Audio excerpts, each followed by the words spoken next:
munonga iwe umurebe wito mu njo wa Tayari West of course ntuzama no kusima no kukunda ndikoso but amanya niyo mu district ya Kabare no tumanya kurunti munonga ngo Kigezi region etungire umugambirizo musye wa police kandi watandika izobere mirimo yeye ubwo nazo mbigere bya umwami Ermate otuyire nakora mu rumogo akumara almost emyaka 10 no kurengamu kandi ubwa hati yo mwami Ermate nawe atuyirwe mu district ya Kasese ningasho mu region ni yemwe ya Rwenzori kandi akuja kubana akore mirimo yeye yabe nakora mu cyoka cya kunu ya umurkabare SP tumusime Nelson nuwe oresurwe umucekeki twenda kwacha tu live at Tayari West amazina yanjuro y'abantu bakumanyi nabe bakureba ubare munonga abari bati Tayari West TV na amazina na nilaka nabanyeta tushime Nelson rizoba bampasa office ya PRO wa Kigezi region kandi mbere ninduga umucanga ecya Kasese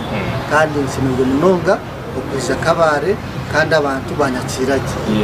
ni bintu byo kwenda kutandikira wiko already ntumanya ngo bakwanjurira ni bintu byo kwenda kutanotandikira ebindi kutanotandikiraho cyo kubanza no kumanya umwanya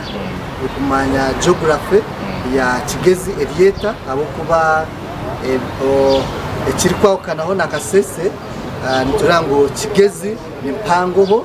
so nyinda kubanza najega nkamanya districts ziriyo muri Kigezi cya kabiri ngenda kumanya imishango n'ingasi cases ziri common muri region ya Kigezi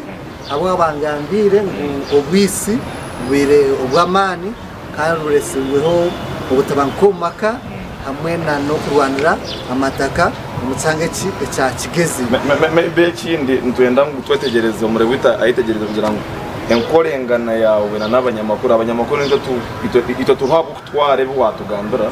kabisi y'abantu mwe n'enkorengana yawe n'abanyamakuru abandi subire ki ko Ermate kwabe nakorengana n'abandi banyamakuru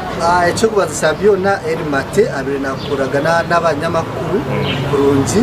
yakananye ubundi atandikire kureba ngo omukabwogo baguma so ni tuza kwatagana ko Ermate abe nakora ntwizagumiza mu no kumantu kuretera umumakuru gitu nangwa na program zinde zitu zona ugumantu kuretera umwami Nelson SP Nelson